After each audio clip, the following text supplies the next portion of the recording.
हिंदी बोलने पर जुर्माना लगाया जाता है। हिंदी बोलने पर जुर्माना लगाया जाता है। और तभी मुझे नेताजी सुभाष चंद्र बोस की बात ध्यान आती है कि जो हमेशा कहा करते थे कि हिंदी प्रबल होनी चाहिए, लेकिन उससे प्रबल आपकी अंग्रेजी होनी चाहिए। लेकिन यह कहा कि हिंदी नहीं होनी चाहिए। काकोरी एक्शन के बारे में थोड़ा बताइए। देखिए, काकोरी की जब भी हम बात करते हैं, काकोरी सरल शब्दों में विद्यार्थियों की भाषा में अगर हम आपके पॉडकास्ट के माध्यम से बताएं तो सिंपल सी बात यह है कि अंग्रेजों को खुले हाथ से जर्दे वाला चाटा, एक ऐसा चाटा जो उनको रातों रात पर। उनसे पूछा गया वैशंपायन से कि आजाद महान है या नहीं।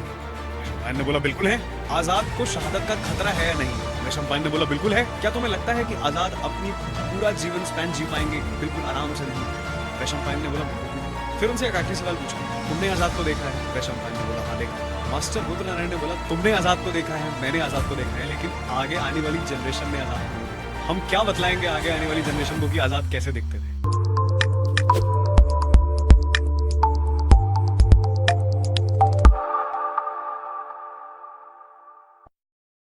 तो सर स्वागत है आपका हमारे पॉडकास्ट में द रक्सी शो पे। कैसे हैं सर आप? नतमस्तक वंदन, मैं बिल्कुल ठीक हूँ। नमस्कार, साक्षात जय हिंद आप सभी लोगों को, सभी परिवारों को, जितने भी लोग हमें और आपको देख पा रहे हैं। मैं बिल्कुल ठीक हूँ, मुझे उम्मीद है आप भी बिल्कुल कुशल मंगल होंगे। सर हमारा पहला प्रश्न ये है कि सर आप अपनी जर्नी के बारे में बताइए कि आपकी जर्नी अभी तक का कैसी रही है, कैसे स्टार्ट हुई आपकी? जर्नी बिल्कुल भारतीय पृष्ठभूमि की तरह रही, और ये जो जर्नी है अपने आप में एक बहुत बड़ा माध्यम है। बहुत से लोगों से सीखने को मिला, बहुत से लोगों से आज भी सीख रहे हैं, चाहे वो छोटा हो चाहे वो बड़ा हो। और हम तो यही कहेंगे कि हमारे इस संवाद में जो सबसे ज़्यादा हमने सीख ली है वो छोटे उम्र के बच्चों से ली है। तो शुरुआत हुई इसकी रुद्रपुर से, और आज हम देहरादून में हैं। और जर्नी बहुत ही खूबसूरत थी। जर्नी शुरू हुई एक प्लास्टिक के कैन से उठाने के लेके कि 10 से 12 किलो के कैन तक उठाने को, फिर 50 किलो तक के कैन के उठाने को। तो ये जो कूड़ा कबाड़ा का जो संवाद रहा, उस कूड़े कबाड़े को संवाद को डिस्पोज करके एक यूनिट बना के काम करना एक बहुत बेहतरीन प्रसंग रहा। और यही कहना चाहेंगे सर ये 5 किलो 10 किलो 50 किलो सर इसको थोड़ा बताइए थोड़ा। देखिए, ऐसा होता है कि जब हम पर्यावरण के उपेक्ष में बात करते हैं, पर्यावरण के संदर्भ में बात करते हैं, तो अक्सर हमारे पास एक प्रश्न आता है। यह प्रश्न मैं आप सभी लोगों के दर्शकों को बतलाना चाहूँगा कि जब भी सफाई होती है, जब भी सफाई संचालन होता है, 1 2 या 3 व्यक्ति हमेशा आपके पास आके प्रश्न करेंगे कि क्या उखाड़ लिया। हाँ सर ऐसा होता है। क्या मिल गया करके, क्या कुछ चेंज हो गया? देखो भाई, हम तो कहते हैं अगर 365 दिन भी करेंगे ना साहब तो भी कुछ नहीं बदलेगा। लेकिन बात यह है अगर नहीं करेंगे तो क्या हम बदलाव ला पाएंगे? नहीं ला पाएंगे। अब सोचने वाली बात यह है कि मान लेते हैं भाई हमारी माँ को कैंसर है, लास्ट स्टेज, डॉक्टर ने बोल दिया कि साहब इनकी मृत्यु तय है, कुछ नहीं हो सकता। अगर आखिरी दिन भी बचा होगा ना रक्षित, तो भी मैं पूरा प्रयास करूंगा कि कैसे ना कैसे करके I will save my mother. Bharat भी तो हमारी माँ की तरह है। सही रूप से देखा जाए तो इसकी मिट्टी हमारा सबसे बड़ा समापन है। तो भारत की जो पृष्ठभूमि है ये हमें यही सिखाती है कि जो आपकी पहली माँ है वो आपकी भारत माँ है। और भारत माँ के साथ अगर ऐसी चीज़ें हो रही हैं, बेशक वो पर्यावरण के साथ हो, किसी स्त्री के साथ हो, या सामाजिक दुष्वेश हो, हमें उसके लिए सुधार तो करना ही चाहिए, प्रयास तो करना ही चाहिए। हाँ। अब प्रयास सफल हो ना हो वह एक बिल्कुल अलग बात है। गीता में भी यही कहा जाता है कि कर्म करो, फल की चिंता मत करो। अगर हम कर्म नहीं करेंगे, फल को सोचते रहेंगे तो क्या फायदा? बिल्कुल बिल्कुल। देखिए, जैसा गीता में आपने बताया कि आप कर्म करिए, फल की चिंता मत करिए, यही आराध्य और यही पाठक रुचि अगर समस्त भारतवासियों में आ जाए तो क्या ही कहने। देखिए, अक्सर क्या होता है कि हम किसी काम की तरफ आगे बढ़ते हैं, उसका निर्वाचन करते हैं, लेकिन समय के साथ क्या होता है कि हम यह भूल जाते हैं कि हम काम पैसे के लिए कर रहे हैं या पैशन के लिए कर रहे हैं। तो पैसा और पैशन 2 बड़ी चीज़ें हैं। हमें यह नहीं देखना है कि उसमें हमें पैसा मिल रहा है या उसमें हमें पैशन मिल रहा है। हमें यह देखना है कि हम किस काम के लिए ज़्यादा सक्रिय हैं। देखिए, रतन टाटा की जब भी हम बात करते हैं, रतन टाटा को आप भी उतना मानते हैं जितना हम मानते हैं। अभी हाल ही में खबर आई कि रतन टाटा ने जो अस्पताल खुलवाए वहाँ पे जो स्ट्रे डॉग्स हैं या जितने भी हैं वो आ सकते हैं, आराम कर सकते हैं। तो ये सोच की बात है। एक पुरुष वह है या फिर एक स्त्री वो है जो बोल रहा है कुत्ते को दूर रहे, नहीं आना अंदर। लेकिन एक वह है जिसकी मिलियन ट्रिलियन में इकोनॉमी, और वो सोच रहा है कि नहीं उनका आराध्य हो पाए, उनको सेवा मिल पाए। तो ये जो सेवा सत्कार है ये बहुत बड़ी चीज़ है। अगर हम अपनी ही पृष्ठभूमि से ये सारी चीज़ें भूल जाएंगे तो शायद एक दिन बाद इस चीज़ को कोई याद भी नहीं रखेगा। प्रयत्न करना चाहिए, प्रयास करना चाहिए, परिवर्तन में आगे बढ़ना चाहिए और अपनी तरफ से सब कुछ देना चाहिए, बाकी कुछ हो या ना हो। जैसे होता है ना कि जब एक बच्चा पैदा होता है किसी के घर में, तो उसके जो माता जी होती हैं, जो पिताजी होते हैं, वो पूरा प्रयास करते हैं कि हमारा जो बच्चा है या हमारी जो बच्ची है वो बिल्कुल अव्वल धारा में जाए। अब उन्होंने तो अपना सब कुछ लगाया, क्योंकि बच्चे जो हैं घर वालों की सबसे बड़ी इन्वेस्टमेंट है। अब वो इन्वेस्टमेंट बाद में कितनी जायज़ होती है नहीं होती है, यह तो बात की बात है। देखिए, आप विश्वविद्यालय परिसर में पढ़ते हैं, एक छात्र हैं, आपकी पूरी टीम जो यहाँ पे मुझे देखने को मिल रही है वो छात्र संगठनों में आती है, वह पढ़ाई कर रहे हैं अभी, तो ये बहुत अच्छी बात है। अब देखिए, सोचने वाली बात यह है कि शिक्षा बिना चरित्र के कोई शिक्षा नहीं। अगर शिक्षा में चरित्र ही नहीं तो वो शिक्षा किस बात की। हाल ही में हम सभी लोगों को सुनने में आया कि कलकत्ता में क्या हुआ, हमें सुनने में आया कि रुद्रपुर में क्या हुआ, जो उत्पीड़ना जो प्रताड़ना उन बच्चियों के साथ हुई, इस शिक्षा के माध्यम से हम कैसे जोड़ सकते हैं? जोड़ ही नहीं सकते, क्योंकि यहाँ चरित्र लेखन तो कहीं आया ही नहीं, यहाँ चरित्र की बात तो कहीं हुई नहीं। अभी आज जिस दिन हम ये पॉडकास्ट को रिकॉर्ड कर रहे हैं, कुछ समय बाद हिंदी दिवस मनाया जाएगा। हमें कभी कभी यह सोच के शर्म आती है कि हम उस विश्वविद्यालय या विद्यालय के परिसरों में पढ़ चुके हैं या पढ़ रहे हैं। यहाँ मैं अपनी बात नहीं कर रहा हूँ, उन तमाम विश्वविद्यालय या विद्यालयों की बात कर रहा हूँ जहाँ हिंदी बोलने पर जुर्माना लगाया जाता है, हिंदी बोलने पर जुर्माना लगाया जाता है। और तभी मुझे नेताजी सुभाष चंद्र बोस की बात ध्यान आती है कि जो हमेशा कहा करते थे कि हिंदी प्रबल होनी चाहिए, लेकिन उससे प्रबल आपकी अंग्रेजी होनी चाहिए। लेकिन यह कहा कि हिंदी नहीं होनी चाहिए। हिंदी हमारी जो भाषा है वो अपने आप में बहुत उत्तीर्ण है, लेकिन कभी कभी इस बात को सोच के संकोच होता है कि हम इसी भाषा को बोलने में शर्मा रहे हैं, हम इसी भाषा को आगे बढ़ाने में शर्मा रहे हैं, हम इसी भाषा के बोल में सोच रहे हैं कि नहीं यार ये नहीं बोलेंगे, ये बोलेंगे तो थोड़ा ऑकवर्ड लगेगा, जबकि ये हमारी पहचान है। हम उत्तराखंड से संबंध रखते हैं, गोविंद वल्लभ पंत हमारे उत्तराखंड से ही थे, उन्होंने कितने ज़बरदस्त काम करे। काकोरी एक्शन से लेके जो केस लड़ाया गया उसके पश्चात आज तक हमें गोविंद वल्लभ पंत का मान है। क्यों? क्योंकि उन्होंने हिंदी के लिए लड़ाई करी। गोविंद वल्लभ पंत ने हिंदी के लिए अपना सर्वस्व न्यौछावर किया। सर, काकोरी एक्शन के बारे में थोड़ा बताइए। देखिए, काकोरी की जब भी हम बात करते हैं, काकोरी सरल शब्दों में विद्यार्थियों की भाषा में अगर हम आपके पॉडकास्ट के माध्यम से बताएं तो सिंपल सी बात यह है कि अंग्रेजों को खुले हाथ से जर्दे वाला चाटा, एक ऐसा चाटा जो उनको रातों रात पड़ा। आप सोच के देखिए, अंग्रेजी हुकूमत इतनी प्रबल, उनकी सिक्योरिटी इतनी प्रबल, इतने सशक्त, इतने परिपक्व, उसके बाद भी भारत के उन क्रांतिकारियों ने जिनकी उम्र 15 वर्ष से लेकर 25 वर्ष की थी, उन लोगों ने एक ऐसा एक्शन रचा जिसके तहत हमने अपना ही पैसा उन लोगों से वापस लिया। अब देखिए, इसके दो एंगल्स हैं। सबसे पहले जब हम बात करते हैं काकोरी एक्शन और काकोरी डकैती, दो प्रकार की भाषाएं हैं जी। पहली भाषा हो गई एक्शन, दूसरी भाषा हो गई डकैती। तो भाई साहब, डकैती तो तब है जब हम दूसरे का पैसा लूट रहे हैं जी। अंग्रेजों ने क्या करा? अंग्रेजों ने हमारा ही पैसा ही लेके दूसरे में जाके डेवलपमेंट करा। जी। तो हमने अपना ही पैसा निर्धारित करके वापस ले लिया। हाँ, वो एक अलग बात है, उनको ऐसा लगा कि यार इतनी बड़ी बात हो गई, इतनी बड़ी बात हो गई, इन यंग लोगों ने, यंग लड़कों ने हमारा पैसा लूट लिया।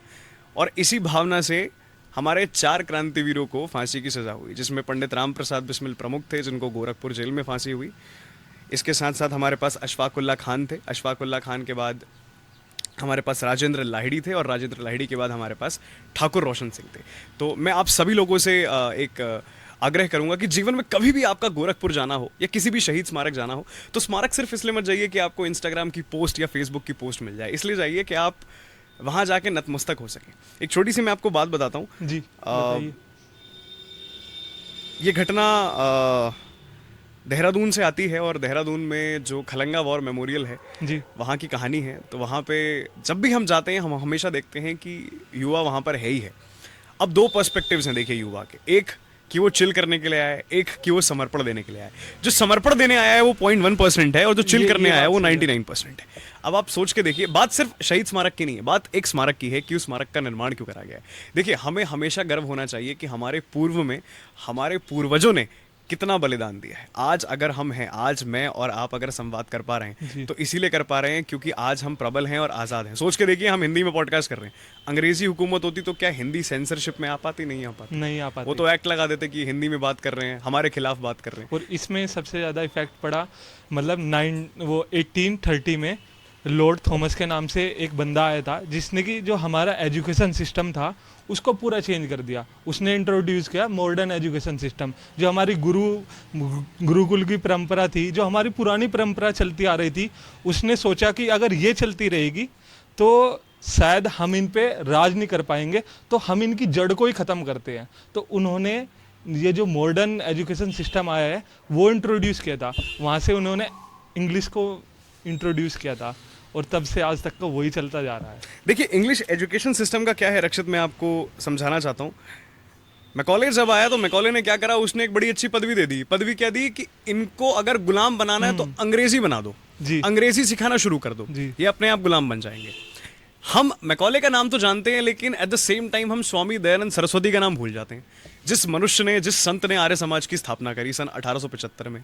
स्वामी दयानंद सरस्वती उन विद्वानों में से हैं जिनकी पदवी इतनी प्रबल थी कि अगर आज भी हम उनके सत्यार्थ प्रकाश को पढ़ते हैं तो हमें ज्ञात होता है कि वाह, शिक्षा हो तो ऐसी हो जो आपको चरित्रवान बनाए।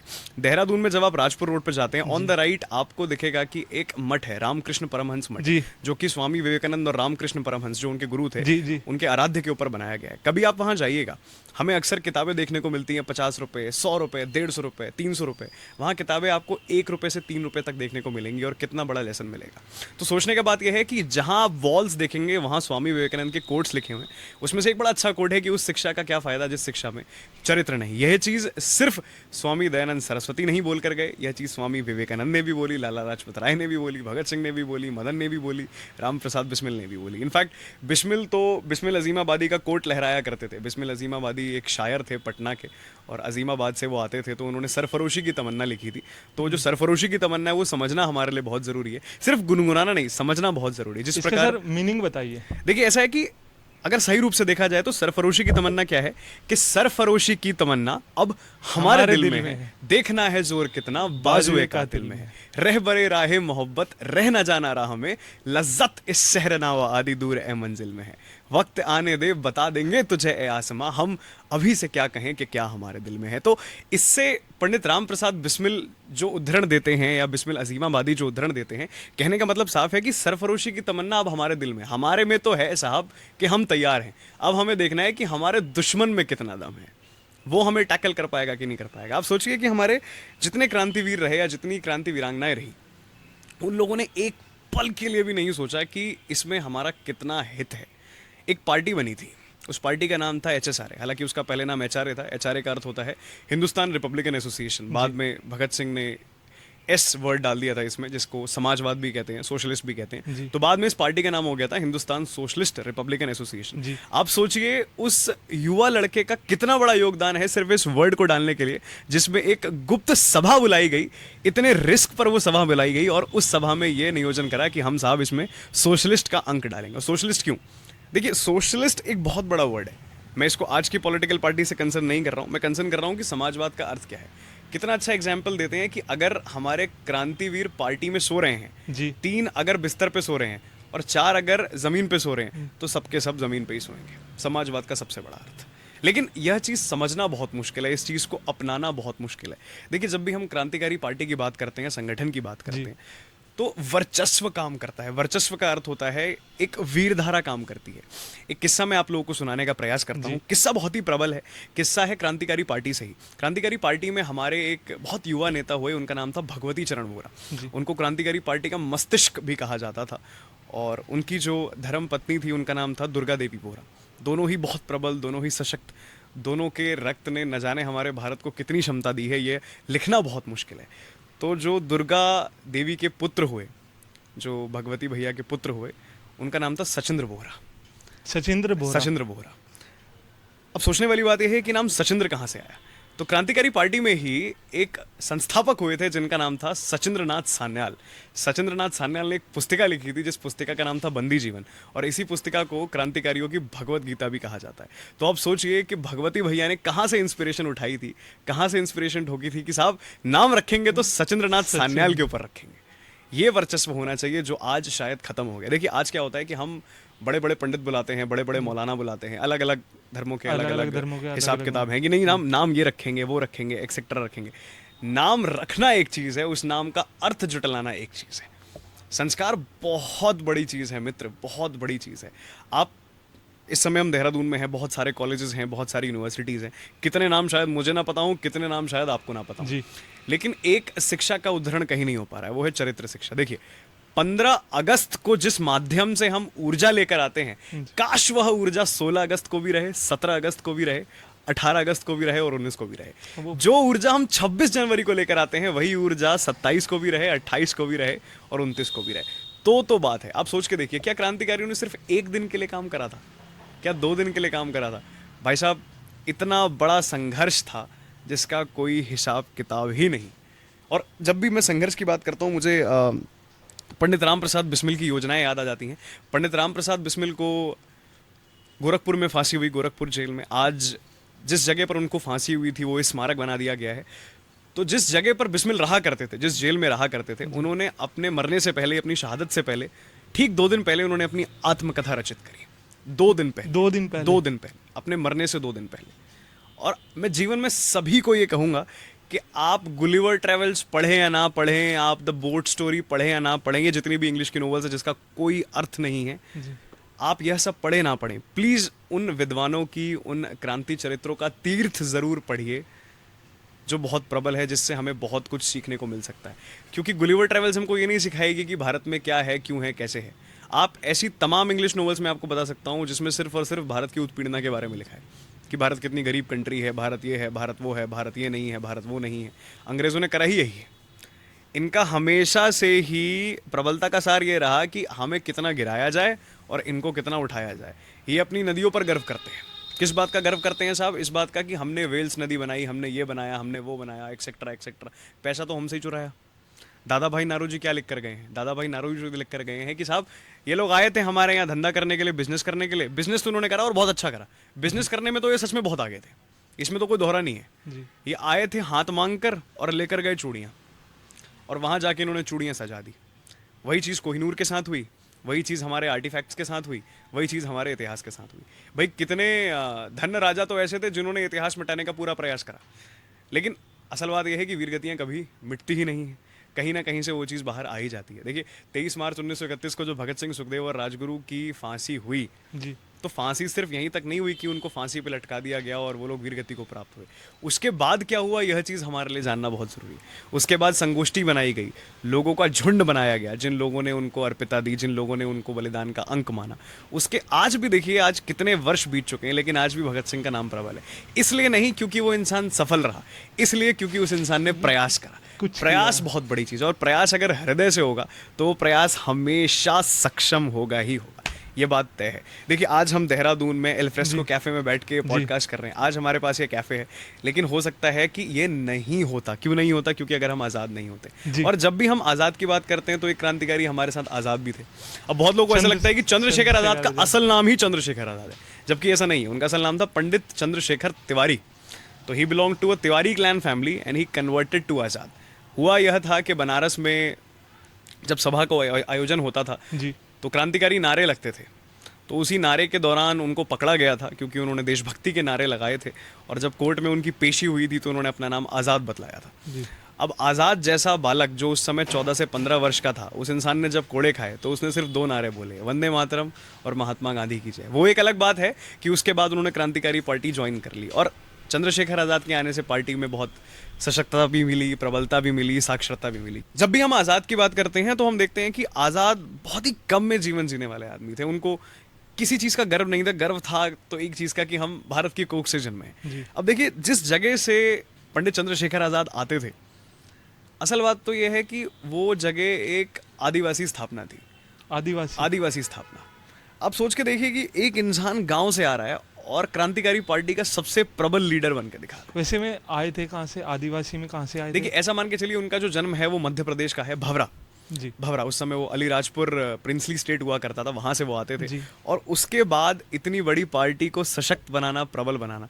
देखिए एक पिक्चर्स में क्या माध्यम दिखाया जाता है कि क्रांतिकारी पार्टी जो थी वो बहुत ही ज्यादा लड़ाकू थी। उनको सिर्फ बंदूकें चलाना आती थी, सिर्फ तलवार चलाना आता था। अरे प्रेम नाम की भी एक चीज होती है, वो भी हमारी तरह इंसान थे। उन्होंने भी खाना खाया है, उनको भी दाल चावल पसंद था, उनको भी कढ़ी चावल पसंद था। बस ये है कि उनकी जितनी पसंदीदा चीज़ थी अपने भारत के बाद थी। बात बस ये है। अरे यार भगत सिंह जैसा लिटरेट आदमी, जिस इंसान ने उस समय इतनी फ्रेंच और रशियन नॉवेल्स पढ़ ली थी, वो इंसान आराम से लेक्चरर लग सकता था। लेकिन बात यह है उसका सपना कुछ और था। पंडित चंद्रशेखर आज़ाद, उनकी जो एक आप बॉडी का स्ट्रक्चर देखेंगे तो आपको पता लगेगा कि वो इंसान कितनी मेहनत करता था अपने शरीर पे। वो इंसान आराम से अपना अखाड़ा खोलता, लोगों को सिखाता, क्या पड़ी थी उसको।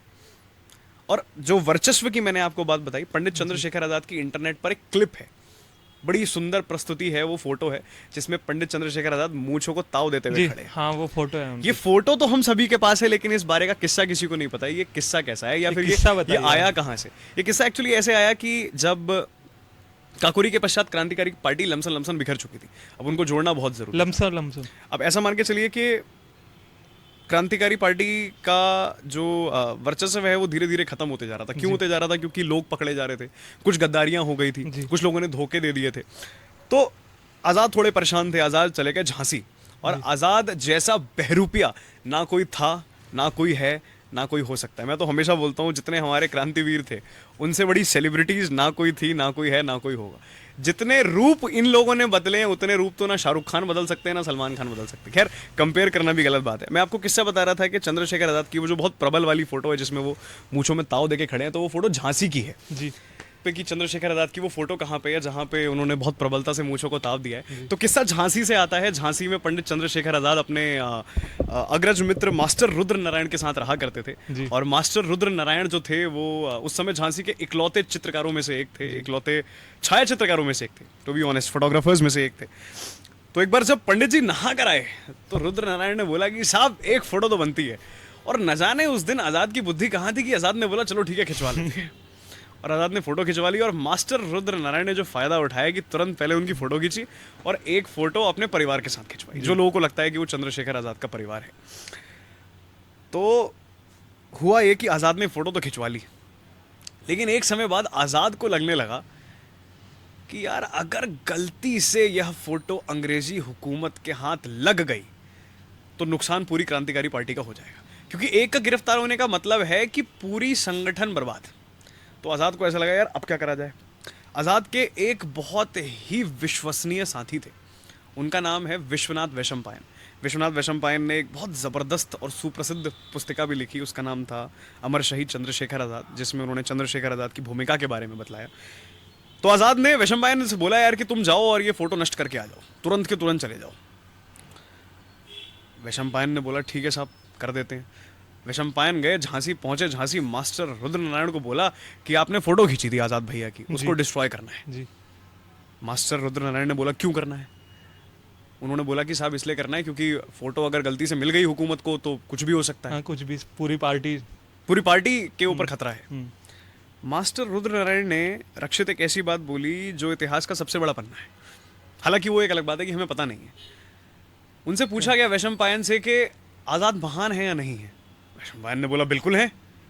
आज़ाद को शहादत का खतरा है या नहीं है? वैशंपायन ने बोला बिल्कुल है।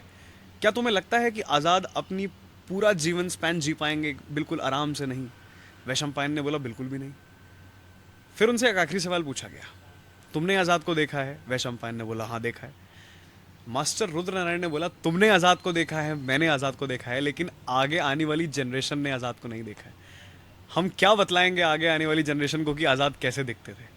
और वैशंपायन के आंखों में आंसू थे। वैशंपायन ने बोला कि यार बात तो आपने बिल्कुल ठीक कही।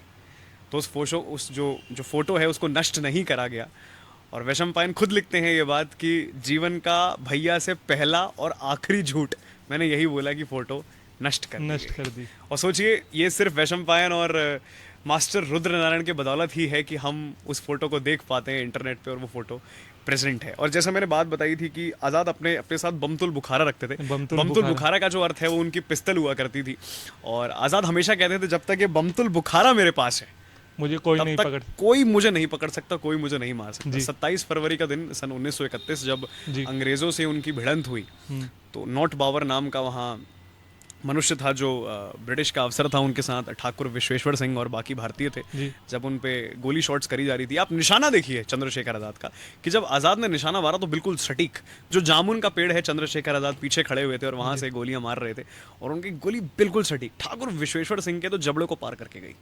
पहली गोली नॉट बावर ने चलाई थी जो आज़ाद के झांग पर लगी थी, जो उस वजह से वो धराशायी हो गए। और आप सोच के देखिए कितनी बड़ी बात है कि आज़ाद ना कभी पहले पकड़े गए ना उसके पश्चात पकड़े गए, और 27 फरवरी 1931 को वो लड़ते लड़ते वीरगति को प्राप्त हुए। तो आज़ाद जैसा व्यक्तित्व होना, आज़ाद जैसा कैरेक्टर होना बहुत बड़ी बात है। हमें आज भी इस बात का दुख होता है कि जब जब हम हिस्ट्री की बुक्स उठाते हैं और देखते हैं कि एक छोटे से कॉर्नर पे लिखा होता है Bhagat Singh, Sukhdev and Rajguru were executed on 23 March 1931। क्या आपको लगता है कि इतनी छोटी सी भूमिका रही होगी? जितनी यूपीएससी की किताबें हैं जो बड़ी बड़ी बातें करते हैं, इतनी मोटी किताब और बाकी रेवोल्यूशनरीज का कंट्रीब्यूशन एक पन्ने का, इतना छोटा कंट्रीब्यूशन तो नहीं था भाई साहब. वी वर्क ऑन वीर भोगे वसुंधरा. There were many from Indian national army who fought, who captured but didn't say a single voicing.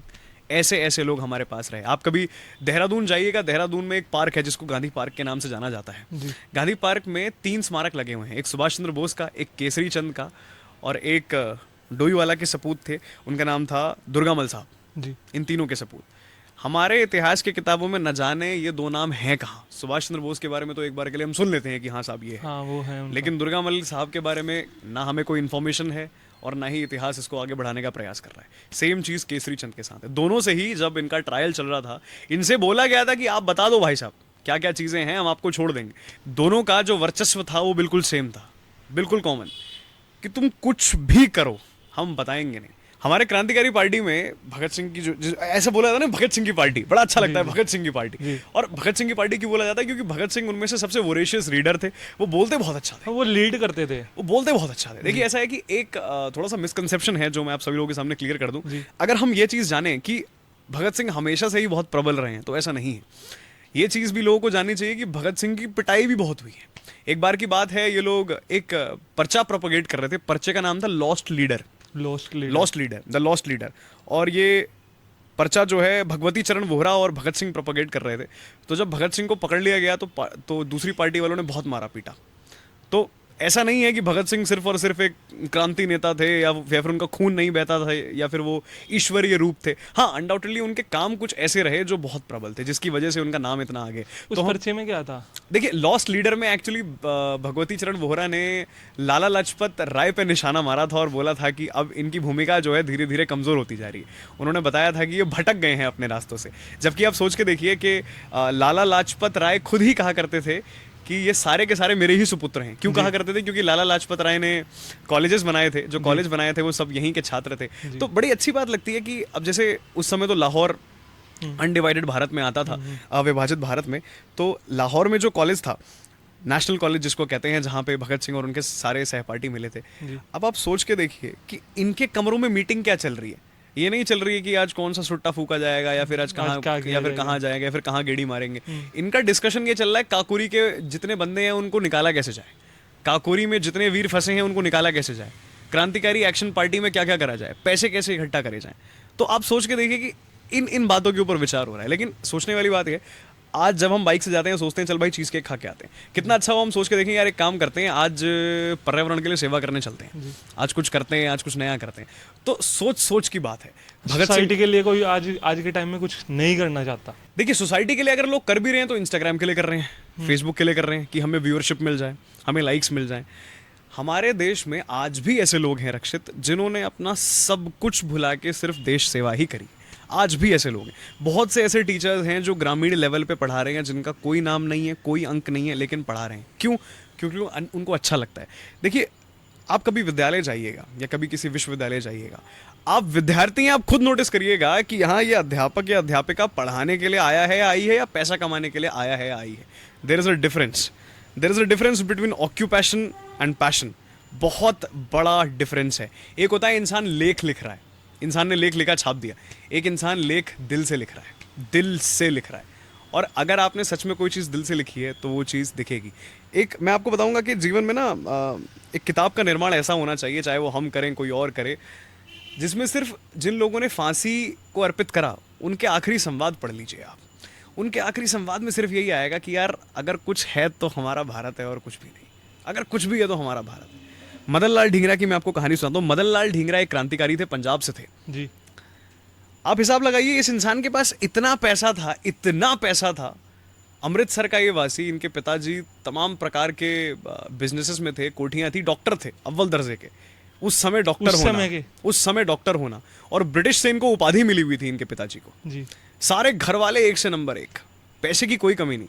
फिर भी इस इंसान ने लंदन में जाके भारत का बदला निकाला था. आप सोच के देखिए, मदन लाल ढींगरा उन व्यक्तियों में से थे, जब उनको फांसी हो रही थी उनसे पूछा गया what is your last wish. He said कि my last wish shall always be कि मैं भारत में ही जन्मूं और तब तक जन्मूं जब तक हमारा भारत प्रताड़ित होने से बच ना जाए। Same thing goes with Sardar Udham Singh. देखिए साहब, सरदार उधम सिंह। देखिए ऐसा है, हमारे जो डिस्ट्रिक्ट का नाम है, जहाँ मतलब मैं रुद्रपुर का रहने वाला हूँ और हमारे डिस्ट्रिक्ट का नाम उधम सिंह नगर है। आप आज भी लोगों से जाके पूछिए उधम सिंह नगर कौन थे, तो लोग बोलेंगे नगर उधम, समझ नहीं आया मतलब। लेकिन असल बात यह है कि जो नाम पड़ा है ये उधम सिंह पे पड़ा है, और उधम सिंह भी एक क्रांतिकारी थे। उधम सिंह ने भी अमृतसर, हाँ एग्जैक्टली, उधम सिंह ने भी सन 1919 में जो जलियांवाला बाग नरसंहार हुआ। देखिए भारत हमारी इकलौती ऐसी भूमि है जहाँ पे उस बच्चे ने भी या फिर उस बच्ची ने भी वीर गति प्राप्त करी जो पेट के अंदर थी। वही चीज़ जलियांवाला बाग में हुई, वही चीज़ जौहर में हुई, जो हमारे राजपूत महिलाओं ने करा। तो उन उन लोगों ने बलिदान दिया है जिनके बारे में हमें पता ही नहीं है, ना ही कहीं लिखित है। और बलिदान की सबसे बेहतरीन बात ही यही है, और सबसे प्रताड़ित बात भी यही है कि बलिदान हो गया पता ही नहीं लगा, और बलिदान हो गया पता ही नहीं लगा। दोनों चीज़ें एक ही साथ, कि उनका बलिदान हमें आज काम आ रहा है। हम ये चीज़ काश एक मिनट के लिए सोच पाते तो बहुत बड़ी बात थी। जैसे मदन लाल ढींगरा के बारे में मैंने आपको बताया, सेम चीज़ सरदार उधम सिंह के साथ भी है। जब उधम सिंह से पूछा गया था कि भाई मतलब तुम्हारा नाम क्या है और तुम्हारी लास्ट विश क्या है, नाम उन्होंने बताया था राम मोहम्मद सिंह आज़ाद, और लास्ट जब उनसे विश पूछी गई थी तो उन्होंने सिंपल बोल दिया, तुम फांसी पे चढ़ाओ, ये नखरे नाटक मत करो। जब तुम्हें पता है कि तुम्हें मुझे फांसी पे चढ़ाना है तो ये नाटक करने की जरूरत नहीं है, आप मुझे फांसी पे चढ़ाओ, दैट इज इट। उन्होंने राम मोहम्मद सिंह क्यों बोला था आपने? देखिए राम मोहम्मद सिंह आज़ाद जब सरदार उधम सिंह ने बोला तो इसलिए बोला क्योंकि वो इंटेग्रिटी को रिप्रेजेंट करना चाहते थे। मतलब मैकाउले ने क्या करा, मैकाउले ने इंग्लिश फाउंडेशन रखी। जी। क्यों रखी? क्योंकि इनको गुलाम बनाया जाए, गुलाम बनाया कास्ट जाए। में बांट दिया जाए। कास्ट में बटेंगे तो भेदभाव करेंगे, भेदभाव होगा तो एक दूसरे से लड़ाई और वो करेंगे। अभी भी चल रहा है। अभी भी चल रहा है, अभी भी चल रहा है। उधम सिंह ने क्या करा, उधम सिंह ने नाम दिया राम मोहम्मद सिंह आज़ाद। इसका- राम हिंदुइज्म का एक सबसे बड़ा आराध्य हो गए, जी मोहम्मद जो है मुसलमान धर्म से हो गए, जी आज़ाद जो सिंह जो हो गए वो पंजाबी सिख कम्युनिटी से हो गए, और आज़ाद जो हो गए वो उन्होंने अपने आप को बताया। तो we take inspiration from our heroes. ये जितने भी क्रांतिवीर थे या क्रांति वीरांगनाएं थी, इन लोगों ने एक दूसरे से इंस्पिरेशन ली। जब मदन लाल ढींगरा की शहादत हुई तो Bhagat Singh was the first person to write an article on it,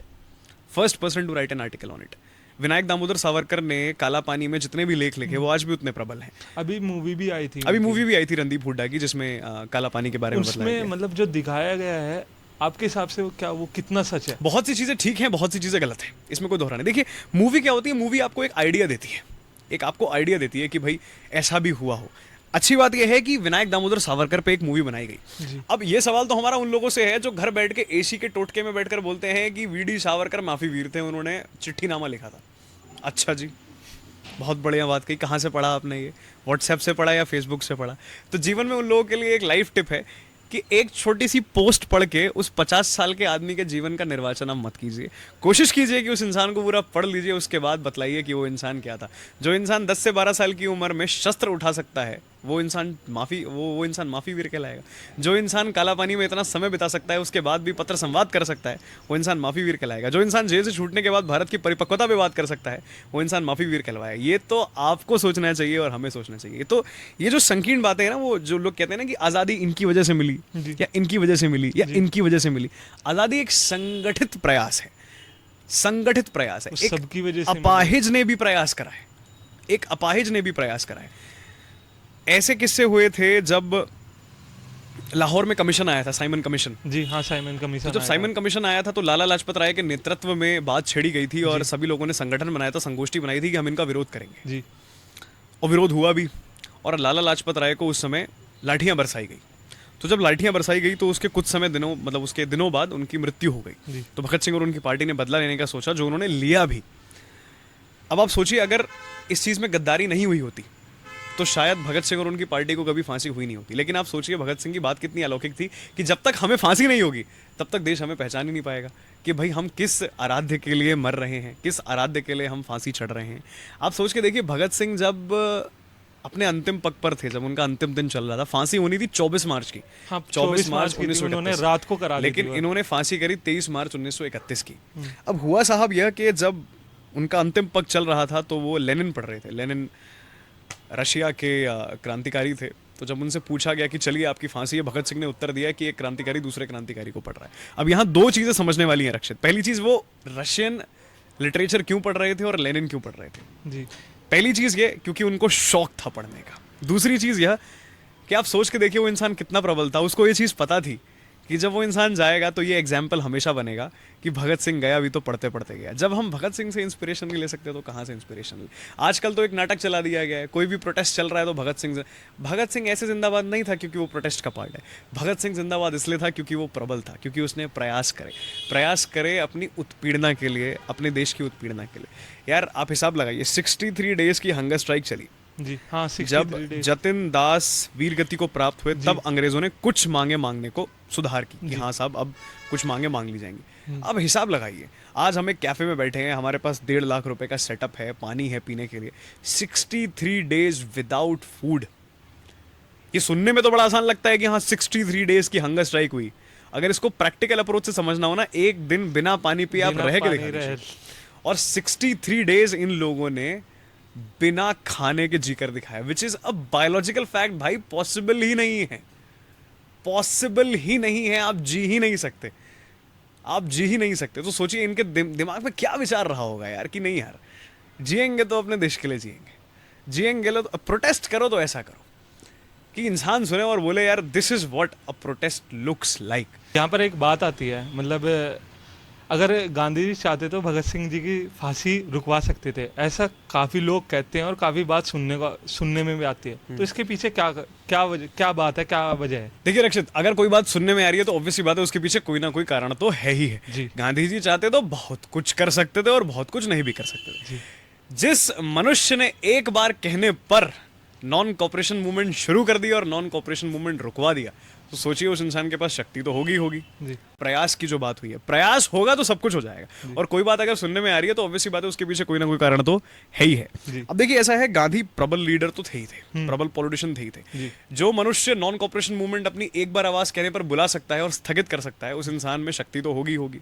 तो देखिए प्रयास अगर हुआ होता तो बहुत कुछ हो सकता था। इसका एक किस्सा है, मैं आप सभी लोगों को सुनाना चाहूंगा, आपके पॉडकास्ट के जरिए सुनाना चाहूंगा। क्रांति वीरांगना दुर्गा भाभी से ये किस्सा आता है। जी। और लेखक और ये इतिहासकार क्रांति वीरांगना दुर्गा भाभी का कौन थी?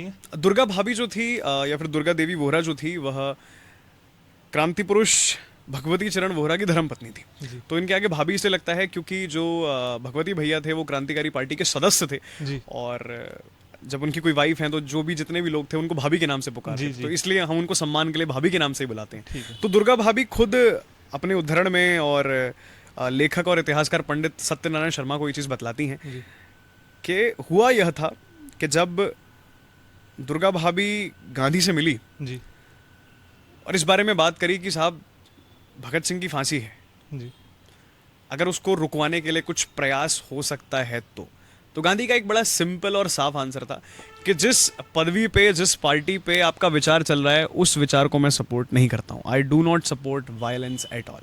मैं उनकी फांसी के लिए कुछ प्रयास नहीं कर सकता हूँ। हाँ, वो एक अलग बात है कि तुम लोग मुझसे मिलने के लिए आए हो, अगर तुम यहाँ पे आत्मसमर्पण कर दो तो मैं तुम्हारा बचाव कर सकता हूँ। This was the answer of Mohandas Karamchand Gandhi. तो देखिए प्रयास अगर हुआ होता तो बहुत कुछ हो सकता था, लेकिन अनफॉर्चुनेटली वो नहीं हुआ। हाँ, वो एक बहुत अलग बात है कि भगत सिंह खुद बचना नहीं चाहते थे। उनका साफ साफ मानना था कि जब तक बलिदान नहीं होगा तब तक हमारे देश को वह प्रबलता, वह ऊर्जा, वह शक्ति नहीं मिल पाएगी। ये बात बिल्कुल साफ है। लेकिन हाँ, ये बात भी बिल्कुल साफ है कि प्रयास अगर होता तो बहुत कुछ हो सकता था। इनफैक्ट भगत सिंह जब जेल में थे तो उनको छुड़ाने के बहुत प्रयास करे गए, बहुत प्रयास करे गए। जैसे कि अब सभी लोगों ने बाहुबली देखी होगी। हाँ, जितने भी सबने लोग, देखी। बाहुबली में एक सीन है जब प्रभास मर रहे होते हैं तो प्रभास कटप्पा से बोलते हैं कि माँ का ध्यान रखना, सिर्फ माँ का ध्यान रखना। अरे ये तो बहुत छोटी बात है जो उस फिल्म में दिखाई गई। ये चीज तो क्रांतिकारी पार्टी में कब से चलती आ रही थी। इसका मैं आपको एक किस्सा सुनाता हूँ। भगत सिंह को छुड़ाने के लिए भगवती चरण वोहरा ने एक प्लान बनाया, एक एक्शन बनाया, जिस एक्शन में एक बम का निर्माण करा गया। लेकिन अनफॉर्चुनेटली जब बम प्रशिक्षण चल रहा था, जब उन्होंने बम फेंका जी, भगवती भैया ने, तो बम उनके हाथ में ही फट गया, जिससे उनकी एक कलाई बाहर आ गई और पेट से जो इंटेस्टाइन्स होती हैं वो बाहर आ गई, तो उनकी मृत्यु हो गई। अब आप सोच के देखिए कि जो उनके साथी उनके साथ गए थे उनको कैसा लग रहा होगा यार, उनके साथी का देहांत हुआ तो ऐसे हुआ। और अब विश्वास मानिए कि भगवती भैया ने अंत में सिर्फ एक ही चीज कही। उनकी शादी हो चुकी थी, उनकी धर्म पत्नी थी दुर्गा देवी, जिनको दुर्गा भाभी के नाम से सम्मानित किया जाता है। उनके पुत्र थे सची, लेकिन उनके आखिरी शब्द यह थे कि अगर अंतिम बार पंडित चंद्रशेखर आजाद के दर्शन हो जाते तो सुख प्राप्ति मिल जाती। कि अंतिम समय पर भी उस इंसान ने अपने परिवार को न याद करके अपने गुरु को, अपने भाई को याद करा कि अगर अंतिम समय पर आजाद के दर्शन हो जाते। और उनकी आखिरी मांग ये थी कि भगत सिंह को छुड़ाने के लिए प्रयास करते करे थे। जाने चाहिए। मेरे मृत्यु की वजह से वो चीज़ रुकनी नहीं चाहिए। ये हमारी क्रांति थी, ये हमारे क्रांतिवीर थे, जिनका जो इतिहास है, जो लेखा जोखा है, हम भूलते जा रहे हैं। इसमें बात की थी हमने एजुकेशन सिस्टम के बारे में कि मॉडर्न एजुकेशन सिस्टम आया था, तो हमारे इतिहास को नहीं पढ़ाया जाता हिस्ट्री में। हम्म, जो मतलब अंग्रेज हुए हैं हम्म, उन हुकूमतों को पढ़ाया जाता है। हम्म। हमारे जैसे आपने बताया था कि सिर्फ एक पन्ने का ही बन के रह गया है उनका इतिहास, तो सर ये चेंज होना चाहिए या नहीं होना चाहिए? चेंज बिल्कुल होना चाहिए, और चेंज हम लोग ही कर सकते हैं, भारतीय ही कर सकते हैं। देखिए ऐसा है, लोग बोलते हैं अंग्रेजों ने डेवलपमेंट करा, अरे बिल्कुल करा, बेशुमार करा, लेकिन अपने लिए करा, हमारे लिए नहीं करा। आपको क्या लगता है रेलवे लाइन हमारे भारतीयों के लिए बिछाई गई थी? अपने लिए बिछाई गई थी। इंग्लिश सिस्टम हमारे लिए बनाया गया था? अरे अंग्रेजों के लिए बनाया गया था। अंग्रेज जब यहाँ आके बसे हैं तो अपने बच्चों को पढ़ाएंगे ही पढ़ाएंगे, जी अपनी खुद की व्यवस्था देखेंगे ही देखेंगे। जी। चाय के बागान लगाए गए, हमारे लिए लगाए गए। अरे भारतीय तो उस समय ये चीज़ अफोर्ड ही नहीं कर सकते थे साहब, भारतीय तो ये चीज़ अफोर्ड ही नहीं कर सकते थे। उन्होंने करा तो सब कुछ अपने ले करा। फिर कुछ मूर्ख विद्वान ऐसे आते हैं जो बोलते हैं नहीं नहीं, कुछ अंग्रेज जो थे वो बहुत प्रबल थे, उन्होंने अंग्रेजों का साथ ना देके भारतीयों का साथ दिया। अच्छा ठीक, कौन कौन थे वह अंग्रेज, जरा हमें भी बताइए। चलो ठीक है, मान लेते हैं 10 होंगे। जी 10 के कंपैरिजन में 10,000 बलिदान को हम थोड़ी ना देख सकते हैं, नहीं देख सकते ना। अब आप ऐसे हिसाब लगाइए कि हाँ, संतावना देना एक चीज होती है कि नहीं यार इनके साथ बुरा हो रहा है, जी ये तो मैं भी बोल सकता हूँ। जब फांसी चढ़ रही थी तो ऑब्वियसली बात है कुछ अंग्रेज बोल रहे होंगे नहीं इनके साथ बुरा हो रहा है सोचने में, और बुरा हो रहा है उसके लिए प्रयास करने में जमीन और आसमान का फर्क है। इंडियन एजुकेशन सिस्टम की आपने बात करी, आपने बोला कि हमारे इतिहास को वहाँ जगह नहीं मिल रही है। जगह तब मिलेगी जब हम समझ पाएंगे कि हमारे इतिहास की कीमत क्या है। हमें महाराणा प्रताप सिर्फ गानों में नहीं दिखाना है, हमें छत्रपति शिवाजी महाराज के बारे में सिर्फ गानों में नहीं बतलाना है, हमें बाजी प्रभु देशपांडे के बारे में सिर्फ गाने में नहीं बतलाना है, हमें वो चीज़ लेकर आनी है। जब तक हम उनके टैक्टिक्स को नहीं समझेंगे, उनकी स्ट्रैटेजीज को नहीं समझेंगे, तब तक हम हिसाब नहीं लगा पाएंगे कि बलिदान कितना बड़ा अंक है। आप सोच के देखिए, हम घूमने की बात करते हैं आज, ये खासकर ये युवा के लिए बहुत बड़ा मैसेज है। जब भी युवा बोलता है कि साहब घूमने के लिए पैसे नहीं है, Swami Vivekananda was travelling to Chicago with penniless, पैसे नहीं थे उस मनुष्य के पास। जी उस इंसान ने पूरा भारत भ्रमण करा सिर्फ और सिर्फ एक भिक्षु के रूप में। क्यों? Because he wanted to seek knowledge. तो घूमने के लिए पैसा नहीं, घूमने के लिए थोड़ी सी कुवत चाहिए, थोड़ी सी एनर्जी चाहिए, थोड़ी सी स्पिरिट चाहिए। स्वामी विवेकानंद वेदांता को स्प्रेड करने के लिए निकले थे। बिल्कुल। एम ब्रह्मस्मि एवं, मतलब उनका कहने का ये था कि ब्रह्म और हम एक ही हैं, इसको स्प्रेड करने के लिए निकले थे। और उनकी अगर वैल्यूज को अगर हम देखें आज, तो हम अपने आप में काफ़ी चेंज ला सकते हैं। बिल्कुल। देखिए ये बात बिल्कुल ठीक है। जब स्वामी विवेकानंद हिमालय भ्रमण पर निकले थे, तीर्थ पर निकले थे, तो उनको डायबिटीज़ थी। तो वो जब भ्रमण कर रहे थे तो वो अपने मित्र के साथ निकले थे, वो भी स्वामी थे। और एक जगह है उसको काकड़ी घाट बुलाते हैं। उसकी कहानी यह बतलाई जाती है कि वो जब वहाँ पे गिर गए थे, अनकॉन्शियस हो गए थे, तो एक बूढ़ी महिला ने, वृद्ध महिला ने आके उनको काकड़ी खिलाई थी। तब से उस जगह का नाम काकड़ी घाट हो गया। तो जिस जगह उन्होंने मेडिटेशन करी थी वो जगह आज भी मौजूद है। और वहाँ पर उन्होंने अपने मित्र को बताया कि आज मुझे एक ऐसा उत्तर मिल गया है जिसमें पता लगा है कि we are actually born out of single element, और वही एलिमेंट हर चीज़ को कॉम्प्रोमाइज़ करता है, जो चीज़ आपने बोली। तो स्वामी विवेकानंद को मैं सिर्फ एक संत नहीं समझता हूँ, उस मनुष्य को मैं एक क्रांतिकारी योद्धा समझता हूँ, एक क्रांतिकारी विचारक समझता हूँ। जो इंसान शिकागो में जाके कह सकता है डियर सिस्टर्स एंड ब्रदर्स, सबसे पहला अर्थ जो सिस्टर्स पे दे सकता है उस इंसान की मानसिकता क्या होगी। जो इंसान अपनी पूरी स्पीच में अपना 70% उद्धरण भारत को दे सकता है, उस इंसान की सोच क्या होगी। जो संत सिर्फ और सिर्फ लिखे तो भारत के बारे में लिखे, उस इंसान की सोच क्या होगी। तो आप सभी लोगों से निवेदन है कि जब भी आप राजपुर रोड जाएं, ऑन द राइट साइड आपको रामकृष्ण परमहंस मठ दिखता है, उस मठ में जाइएगा। बहुत सारी पुस्तकें आपको मिलेंगी, आप वो पुस्तकें खरीदिए, उसको पढ़िए, और आपको पता लगेगा कि स्वामी विवेकानंद सिर्फ एक इंसान नहीं बल्कि एक बहुत बड़े क्रांति तीर्थ योद्धा थे, जिन्होंने जो भी करा, जैसे भी करा, अपने भारत के लिए करा। इस विचार पे करा कि हम प्रबल रहें, सशक्त रहें और एक माध्यम से काम कर सकें जो अग्नि रूप हो, जल स्वरूप हो या मिट्टी स्वरूप हो। अभी सर वो कोलकाता में भी केस हुआ है, मतलब डॉक्टर के साथ।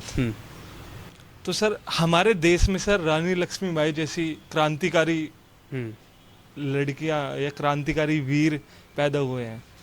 आज सर देखते हैं मतलब लोग मोमबत्ती उठा के चलने लग गए। हमारा देश तो ऐसा था जो तलवार, एक स्त्री के, एक नारी के सम्मान के लिए तलवारें उठा देता था। देखिए दिक्कत यह है रक्षित, जो भी उन बच्चियों के साथ हुआ अंततः हुआ गलत है, क्योंकि ऐसी घटना होना कोई आम बात तो नहीं है। और हम इसको ऐसे भी नहीं देख सकते कि बोल रहे अरे ये तो डेली की घटना। सोच के देखिए, रिवर्स द रोल कर दीजिए ज़रा, यही चीज़ आपके घर में हो गई होती तो हमें कैसा लगता? तो क्या वो हमारी बहन नहीं है? अब बात रही जो मोमबत्ती की, हमारे यहाँ दिक्कत यह है, प्रोटेस्ट होता है लेकिन पोस्ट के लिए होता है कि हमें एक बेसिक पोस्ट मिल जाएगी और उसमें हम डाल देंगे कहीं पर, लेकिन उस पोस्ट से कभी कोई फ़ायदा नहीं हो पाता है। अगर कोई चीज़ चेंज हो सकती है तो एडमिनिस्ट्रेटिव लेवल से चेंज हो सकती है, और दूसरी चीज़ अगर कोई चीज़ चेंज हो सकती है तो यहाँ से चेंज हो सकती है। अब देखिए ऐसा है, इंडिपेंडेंस डे बनाया गया इस वर्ष का, लेकिन पता नहीं क्यों इस बार का जो इंडिपेंडेंस डे बना वो बड़ा फीका फीका सा लगा। कारण यही रहा कि कुछ ऐसी दुर्घटनाएं हो गई। अभी हाल ही में देहरादून में एक बच्ची के साथ जो हुआ आईएसबीटी में, वो अपने आप में बहुत दयनीय है, बहुत मतलब एक निंदाजनक है। अब सोचना यह है कि हम क्या कर सकते हैं इसके। अब लोग बोलते हैं कि सोशल मीडिया पे डाल दो कुछ फर्क पड़ेगा। हमारा प्रयास ये है कि किसी ना किसी में एक ऐसी ऊर्जा तो आए जो इस बारे में सोच सके, कुछ कर सके अपने एंगल पे ही। सिर्फ ये नहीं कि एक दिन सोचा भूल गए, 2 दिन सोचा भूल गए। वही वाली बात है कि जो एनर्जी 15 अगस्त को है वही एनर्जी 16 अगस्त को हो तो हमारा भारत बहुत प्रबल हो जाए। जो एनर्जी 26 जनवरी को है वही एनर्जी 27 जनवरी को तो बहुत मज़ा आ जाए। अब ऐसा होता है 15 अगस्त के दिन जब टीचर्स ये बोलते हैं ना, यार ये प्रोग्राम कब खत्म होगा यार, 200 साल के संघर्ष को तुमने इतनी छोटी बात बता दी कि ये प्रोग्राम कब खत्म होगा। अरे धूप बहुत लग रही है यार, कब जाएंगे यहाँ से। तो इससे आप लोगों की मानसिकता पता लग जाती है कि हम 15 अगस्त मना नहीं रहे हैं, हम 15 अगस्त को झुठला रहे हैं। 15 अगस्त हमारे लिए मात्र कोई दिन नहीं, हमारे लिए एक शक्ति है। और 15 अगस्त और 26 जनवरी की जब हम बात करते हैं तो 15 अगस्त संघर्ष याद करने का दिन है, यह बतलाने का दिन नहीं है कि यार गर्मी लग रही है, बारिश आ रही है, यह हो रहा है, वह हो रहा है। हमारे एजुकेशन सिस्टम हमको सिखाता है कि जब बारिश हो रही है तो छाता ले लो जी। अरे जब बारिश हो रही है तो भीगना सीखो। ये कोई नहीं बताएगा कब कब होती है बारिश, कितनी बार होती है बारिश, कैसे होती है बारिश, यह कोई नहीं बताएगा। जब बारिश हो रही है तो भीगना सीखो। लोग बोलते हैं यार कि आज चप्पल नहीं है तो बाहर नहीं जाएंगे। आपकी क्लास में 6 पंखे लगे होंगे, हो सकता है एसी भी लगा हो, 6 घंटे की क्लास चल रही है आपके किसी भी विश्वविद्यालय में परिसर में, 6 से 8 घंटे की। 6 से 8 घंटा अगर बच्चा अपने ऊपर दे देना तो बहुत कुछ बन जाए, तो बहुत कुछ बन जाए। असल बात यह, जो लेसन हमें बस में बैठकर कॉलेज आने में, कॉलेज में 8 घंटा की शिक्षा लेने के बाद नहीं मिल सकता, वो लेसन आपको घर से बिना चप्पल पहन के आपके कॉलेज जाने में मिल जाएगा, फ्री ऑफ कॉस्ट। कुछ चीज़ें फ्री ऑफ कॉस्ट हैं, कुछ चीज़ें एलिमेंटल हैं हमारे पास जो हमें खुद ही सीख लेनी चाहिए। जब हम एक पेड़ को उगता हुआ देखते हैं ना तो उससे भी बहुत कुछ सीख सकते हैं कि जब पेड़ में बहुत सारी बारिश पड़ जाती है पेड़ रुक जाता है, जब उसमें उसको लात मार दी जाती है तो पेड़ रुक जाता है, लेकिन ग्रोथ करना बंद नहीं करता है। बेशक ग्रोथ उसकी उतनी अच्छी नहीं हो पाती लेकिन वो प्रयास पूरा करता है। तो दिक्कत हमारे साथ ये है कि हम प्रयास करना भूल गए हैं। प्रयास करना बहुत बड़ी चीज़ है और प्रयास करने के लिए हिम्मत बहुत बड़ी चीज़ है। अभी सर आप सैनिक स्कूल में भी गए थे रिसेंटली, मैं पढ़ रहा था, वहाँ पर आपने नेशनलिज्म और यूथ के बारे में बोला था। जी। तो सर किस मुद्दे पे आपने वहाँ पर ज़्यादा बात की थी, थोड़ा उसके बारे में बताइए। देखिए, जब भी हम नेशनलिज्म एंड यूथ की बात करते हैं, सबसे पहले हम यूथ को क्यों जोड़ते हैं? क्योंकि यूथ एक ऐसी शक्ति है जो नेशनलिज्म को बहुत अच्छा प्रमोट कर सकता है। भारत का इतिहास है, अगर यार हम इतिहास नहीं बताएंगे तो कौन बताएगा? युवा अगर इतिहास नहीं बताएगा तो कौन बताएगा? जो शक्ति युवाओं में है वह शक्ति ही आगे जाके प्रोपगेट होती है, प्रतिध्वनित होती है। अब एक बात बताइए, जितने हमारे क्रांतिवीर या क्रांति वीरांगनाएं रही या रहे, 50 साल का तो कोई नहीं था जी, सारे के सारे यूथ थे। उनमें ऐसा क्या था जो हमसे अलग था? सिर्फ एक चीज, वो था उनका प्रयास। कि प्रयास कुछ लोग घर बैठ के कर रहे थे लेकिन कुछ लोग बाहर आके कर रहे थे, कुछ लोग सिर्फ सोच रहे थे और कुछ लोग बाहर आके कर रहे थे। देखिए, आपने सैनिक स्कूल की बात करी, जितने भी भारत में सैनिक स्कूल हैं, एक चीज तो बोलनी पड़ेगी, हमसे तो लाख गुना बेहतर है। जो उनका खड़े होने का तरीका है, जो उनका बैठने का तरीका है, जो उनका जय हिंद बोलने का तरीका है, वो अपने आप में बहुत प्रबल है। देखिए, हम तो सबसे बोलते हैं कि आप गुड मॉर्निंग की जगह अगर जय हिंद भी बोलेंगे तो हमें बहुत अच्छा लगेगा। सर वो अलग कैसे हैं? और देखिए, सारे 3 चीज़ें हैं। सबसे पहली चीज़, एक इंसान गया है, बैठा है, वो क्या बात कर रहा है। एक इंसान गया है, बैठा है, वो क्या विचार कर रहा है, ये चीज़ बहुत अलग है। दूसरी चीज़, उनकी जो शिक्षा पदवी है वो बहुत अलग है। कैसे? शिक्षा पदवी में सबसे पहले आपको नेशनलिज्म का सबसे बड़ा बांध, जय हिंद बोलना सिखाया जा रहा है। मुझे नहीं पता कि कौन सा विश्वविद्यालय भाई, हम जिस परिसर से पढ़े हैं, हमारे यहाँ तो आज तक किसी टीचर ने जय हिंद नहीं बोला। बिल्कुल हमारे यहाँ तो नहीं बोला, 15 अगस्त और 26 जनवरी को छोड़ के गुड मॉर्निंग बोलते हैं, गुड मॉर्निंग ही बोलते good हैं, और गुड मॉर्निंग भी ऐसे बोलते हैं, गुड मॉर्निंग। इंसान सो जाए, अरे ऊर्जा से बोलो, आवाज़ अपनी बुलंद रखो।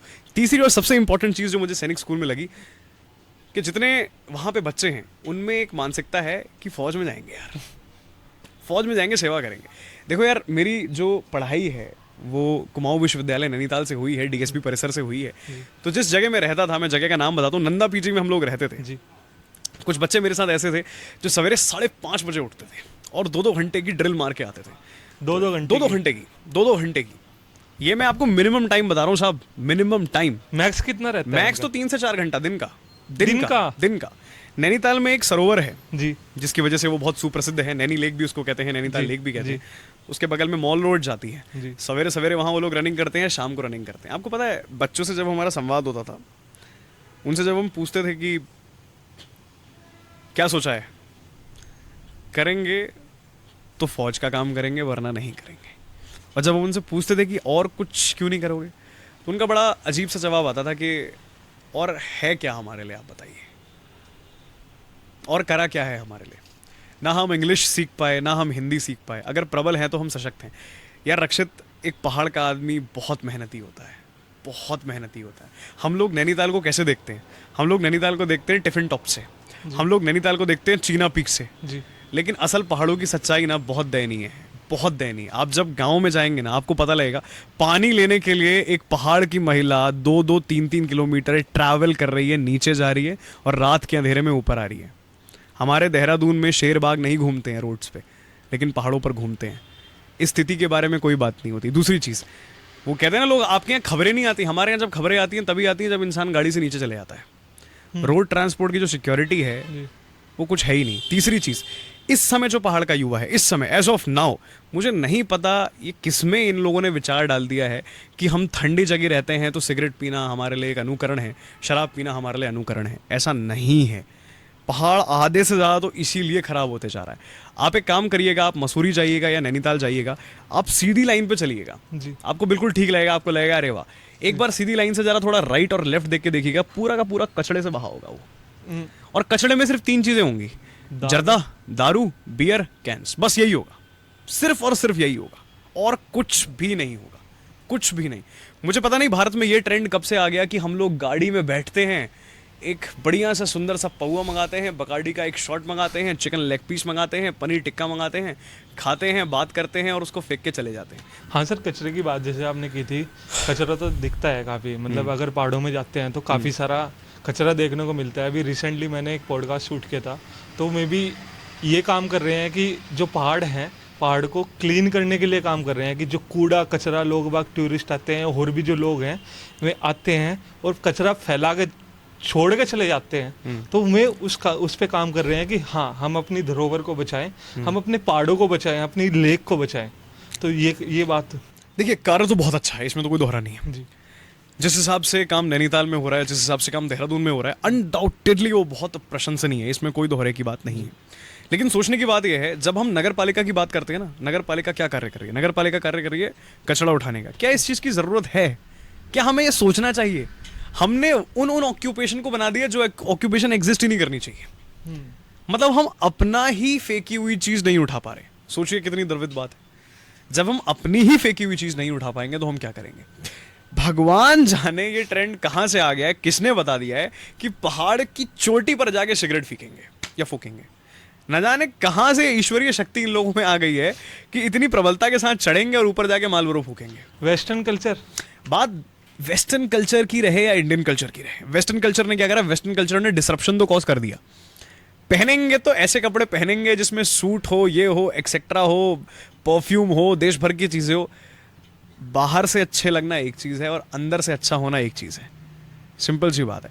आप अपने ऊपर लाखों के कपड़े पहन लीजिए, लाखों का दिल कहाँ से लेकर आओगे? लाखों का चरित्र कहाँ से लेकर आओगे? लाखों का स्वाभिमान कहाँ से लेकर आओगे? अरे यार, हमने अभी क्रांतिकारियों की बात करी। क्रांतिकारियों ने कौन से महंगे कपड़े पहने थे? वही खादी खद्दर पहनते थे, लेकिन दिल से बहुत साफ थे यार, बहुत साफ थे। एक ही खाने को 3 दिन चला रहे हैं, लेकिन प्रेम से खा रहे हैं, सहृदय खा रहे हैं, भेंट से खा रहे हैं। अगर किसी के पास रोटी नहीं है तो उनको दे रहे हैं। अगर आप सच में मेहनत करते हो ना, तो घी के साथ चीनी और घी के साथ रोटी और घी के साथ नमक, यह भी अच्छा लगेगा। नहीं करते हो तो फिर तो तानाशाही एक्सेट्रा एक्सेट्रा कुछ भी पाल लो, उससे फर्क नहीं पड़ेगा। आपने अभी कूड़े की बात करी थी, हम नैनीताल से संबंध रखते हैं। नैनीताल में हमारी यूनिट तामीर कार्य कर रही है, आज भी काम कर रही है, उतनी सशक्त काम कर रही है, उतनी प्रबलता से काम कर रही है।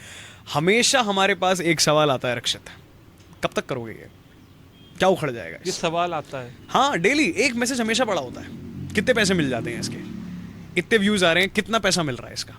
और हमारा एक ही जवाब होता है, आप कभी हमारे साथ आइए, हम आपको एक चेयर देंगे, हम आपको एक मैंगो शेक पिलाएंगे और हम आपसे पूछेंगे कि आप बताइए आपको कैसा लगा। तो कभी कभी कुछ कार्य पैसे के लिए नहीं, पैशन के लिए करने चाहिए। कुछ कार्य अपने लिए नहीं, दूसरों के हित के लिए करने चाहिए। अरे यार, एक बात बताइए, वो कहते हैं ना कि जानवर पाल लो। क्यों पाल लो? इंसान धोखा दे सकता है, जानवर कभी नहीं देगा, कभी नहीं देगा। हम कभी जब पहाड़ चढ़ते हैं, ट्रैकिंग पे जाते हैं, तो यार देखो ऐसा होता है ना, कुछ लोग तो ट्रैकिंग शूज पहनते हैं जी। लेकिन कुछ लोग ट्रैकिंग शूज नहीं पहनते। अब एक नॉर्मल इंसान है, वो ट्रैकिंग शूज नहीं पहनेगा यार, जिसको normally ट्रैकिंग चला का शौक जाएगा। नहीं है। कांच होते हैं, कांच। अब हमारे वीर शराबियों ने क्या करा, उन लोगों ने कांच को ऐसे फेंक के फोड़ दिया। उससे क्या हुआ, डिसरप्शन हो गया कांच का, कांच अलग अलग जगह चला गया। मान के चलो वही चीज किसी छोटे बच्चे को चुभ गई या किसी बड़े को ही चुभ गई, तो उससे क्या होगा, इन्फेक्शन कॉज हो सकता है, देश भर की चीज़ें हो सकती हैं। बच्चा तो घर पे भी नहीं बताता है कि हाँ साहब ऐसा हुआ है, कल के दिन इन्फेक्शन फैल गया तो क्या हो गया। तो आप सोच के देखिए, यही चीज़ जब इंसानों के साथ हो सकती है तो यही चीज़ जानवरों के साथ भी हो सकती है। आपने ये चीज़ देखी होगी, नोटिस करी होगी कि अक्सर लोग क्या करते हैं, जो पन्नी वाला सामान है वो ऐसे फेंक देते हैं मुंह उठा के। हाँ, वो ऐसे डाल और जो देते हमारी गायें हैं, जो भैंसें हैं, वो वो मतलब उसी को ऐसे ही खा खा रही लेते हैं, हैं। उसी को खा रही हैं। उससे क्या हो रहा है, वही चीज़ जो उनकी पन्नी है उनके स्टमक में जा रही है, जी। Small intestine, large intestine, etcetera etcetera, देश भर की दिक्कतें हो रही हैं। आप कभी एक इंसान को उनकी जगह कंसीडर करके देखिए कि ये चीज़ अगर हमारे साथ हुई तो क्या हम ये सह पाएंगे, तो वो चीज़ जानवरों के साथ क्यों करनी। अरे यार, सृष्टि जो है वो इस हिसाब से नहीं बनाई गई है कि हम किसी के साथ कुछ भी कर दें। जो भी आप एक्शन लेना, उसका एक सिंक्रो होना चाहिए। ऐसा नहीं है कि हमारा काम बनता और भाड़ में जा जनता। वो सलमान खान की मूवी की तरह काम नहीं करना है, हमें काम करना है नॉन फिक्शनल तरीके से। कि वो जैसे ज्योतिबा फूले कहा करते थे ना यार, कि जब आप इस दुनिया में आए हो और जब आप इस दुनिया से जाओ, तो जिस जगह आपने जन्म लिया है और जिस जगह आपने अपना कार्यकलाप करे हैं, वो कुछ तो चेंज लेकर आए। डॉक्टर अंबेडकर को हमें सिर्फ एससी और एसटी कास्ट में नहीं बांटना है, हमें ये देखना है कि उस इंसान ने कितना अच्छा काम करा। सरदार उधम सिंह को हमें सिर्फ बंदूकों में नहीं बांटना है, हमें ये देखना है कि उस इंसान ने कितनी प्रबलता से काम करा। भगत सिंह को सिर्फ प्रोटेस्ट में यूज नहीं करना है, हमें ये भी देखना है कि वो इंसान खाना कितना अच्छा खाता था, खेलता कितना अच्छा था, बातें कितनी अच्छे करता था। पंडित चंद्रशेखर आजाद को हमें सिर्फ जिम से एसोसिएट नहीं करना है, हमें ये देखना है कि उस इंसान का चरित्र कितना साफ था। करतार सिंह सराभा को हमें सिर्फ एक फोटोग्राफ के रूप में नहीं रखना है, हमें ये देखना है कि वो इंसान जब इतना छोटा था, इतना युवा था, फिर भी उसने कितनी साक्षरता से काम करा। तो ये जो प्रबलताएं हैं, यही हमें सिखाती हैं और यही हमारे भारत का सबसे बड़ा बाण है, निर्माण है ना। हम बेशक ईश्वर को पूजे ना पूजें, सवेरे दोपहर शाम, अगर आप दिन में अपनी मिट्टी को भी रख लोगे ना साहब जेब में, तो भी आपको स्वाभिमान रहेगा कि हमारी देश की मिट्टी हमारे पास है और हम कुछ भी गलत ना बोलें। हम छत्रपति शिवाजी महाराज की बात करते हैं या फिर हम मराठा साम्राज्य की बात करते हैं, जब जब छत्रपति शिवाजी महाराज का नाम आता है, तब तब हमारा सीना जो है चौड़ा हो जाता है, नाम सुन के चौड़ा हो जाता है बहुत ज्यादा। वो ऐसा होता है ना कि यार कुछ कुछ पात्रों को हमने देखा नहीं है, लेकिन सुन के ही इतना महसूस होता है कि आहा, क्या काम मनुष्य हो तो ऐसा हो वरना ना हो, राजा हो तो ऐसा हो वरना ना हो। वो कहता है ना, राजा कैसा होना चाहिए यार, एक ऐसा राजा जिसने अपने चरित्र के बलबूते पर सब कुछ स्थापित करा और आज भी उसका मान है। दो प्रकार के राजा हो सकते हैं, एक वह जिसने अपने साम्राज्य में लूट मार करवाई, पिताजी को प्रिजन में बंद करवाया, बहनों के साथ उत्पीड़ना करी, एक्सेट्रा एक्सेट्रा। एक वो राजा जिसने अपनी माँ के एक बार कहने पर स्वराज स्थापित कर दिया। डिफरेंस तो है, वही डिफरेंस हमें लेकर आना है।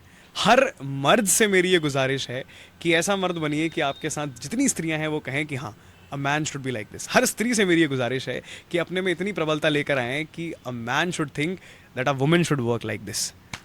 तो हमारे लिए ये संसार के लिए या सिस्टम के लिए बहुत उचित होगा। हमें सिर्फ ये नहीं देखना है कि हमें बाल लंबे रखने हैं, उसमें वैक्स लगाना है, सीरम लगाना है, परफ्यूम लगाना है। जितना ध्यान हम अपनी लिपस्टिक और अपने ग्लॉसेस में देते हैं, उतना ध्यान अपने चरित्र पर दीजिए, उतना ध्यान अपने हृदय पर दीजिए। हम बहुत आगे जा सकते हैं। जब शॉल बांटे तो फोटो ना खिंचवाइए, सिर्फ बांट दीजिए। जब कूड़ा उठाइए तो फोटो ना खिंचवाइए, सिर्फ उठा लीजिए। जब सेवा करिए तो यह मत बताइए कि सेवा कर रहे हैं, सिर्फ कर दीजिए। क्योंकि सेवा कभी भी सवेरे 10 बजे नहीं, रात में 2 बजे होती है, और सेवा कभी भी रात में 11 बजे ठान के नहीं, कभी कभार ही हो जाती है। तो कुछ सेवाएं ऐसी होती हैं जिसमें आपको सोचना नहीं पड़ता है, बस कर देना होता है। यार ऐसा है ना, जैसे आप कभी अपने पिताजी से, एक पुत्र के लिए सबसे कठिन होता है अपने पिता को मैसेज करना। हाँ, ये बहुत बड़ा है। एक पुत्र के लिए सबसे कठिन बात होती है अपने पिता को मैसेज करना और पूछना कि कैसे हो आप। अगर तुमने ये पूछ लिया तुम्हारे पिता पूछेंगे क्या हो गया, घर वापस आ जाओ भाई, कोई बात तो नहीं हो गई। लेकिन 15 मिनट बाद आपके फ़ोन पे पर मैसेज आएगा 10,000 रुपीज़ हैज़ बिन ट्रांसफर्ड। तो जब आपके पिता और आपके माता आपके लिए इतना कुछ कर सकते हैं बिना कुछ सोचे हुए कि हमारा बच्चा हमें इन्वेस्टमेंट बैक देगा नहीं देगा, ये तो हमारा देश है, इसके लिए तो हमें सब कुछ करना चाहिए। बाजी राउत जैसे क्रांतिवीर जिनकी उम्र 10-10, 12-12 वर्ष की थी, उन इंसानों ने गोली खाई हमारे लिए, ये बिना सोचे हुए कि हमारे आगे आने वाला भारत कैसा होने वाला है। तो हमें एटलीस्ट इतना तो सोच लेना चाहिए। मैं तो हर प्रतिष्ठान से, हर संस्थान से, हर अनुसंधान से, हर विद्यालय से, हर विश्वविद्यालय से ये विनम्र निवेदन करता हूँ कि यार आपने मोहनदास करमचंद गांधी का पोर्ट्रेट लगाया है, साथ साथ पंडित चंद्रशेखर आज़ाद का भी लगा दोगे तो कुछ नुकसान नहीं होगा, कुछ नुकसान नहीं होगा। हमें सिर्फ उन लोगों को नहीं पढ़ना है जिनका नाम इतिहास में बहुत लंबे अक्षरों में छपा है। लंबे अक्षरों वाले नाम अधिकतर चरित्र से लंबे होते हैं नहीं होते इस चीज़ की गारंटी नहीं है, लेकिन जिन इंसानों ने सच में काम करा, जिन वीरों ने, जिन वीरांगनाओं ने सच में काम करा, उनका नाम कहीं है ही नहीं, कहीं नहीं मिलेगा आपको। आप मुझे एक इतिहास की किताब दिखा दीजिए जो टेक्स्ट बुक के फॉर्म पे पढ़ाई जा रही है और उसमें उन लोगों का नाम हो। कुछ विद्वान तो हमसे बोलते हैं कि अरे ये तो खुद की जिम्मेदारी है, इंसान को खुद पढ़ना चाहिए। सही बात है, आपको भी तो खाना किसी और ने खाना सिखाया था। सर कोई भी 3 बुक रिकमेंड कर दीजिए, मतलब जो पढ़नी चाहिए, कि ठीक ये तो आपको पढ़ना ही मस्ट है, अगर आप ये पढ़ लोगे तो सब कुछ हो जाएगा। देखिए ऐसा है, मैं इंडियन एजुकेशन सिस्टम के अभी हमारे ऊपर बात हुई थी जी। और जब जब मैं इंडियन एजुकेशन सिस्टम के बारे में बोलूंगा तब तब मैं बोलूंगा please stop reading those books जो हमारे भारत के केंद्र को स्थापित नहीं कर रही, उसका कोई फायदा नहीं। आप गुलिवर ट्रेवल्स को 50 बार पढ़ लीजिए, 100 बार पढ़ लीजिए, doesn't makes any sense, does not make a single sense. अगर आपने कोई भी 3 किताबें पूछी, मैं आपको 5 किताबें बताऊंगा। सबसे पहली चीज़, प्लीज़ रीड राम प्रसाद बिस्मिल की आत्मकथा जो उन्होंने खुद लिखी है और अपनी शहादत से 2 दिन पहले लिखी है। Please read Satyarth Prakash by Swami Dayanand Saraswati. Please read Anandmath by Chattopadhyay साहब।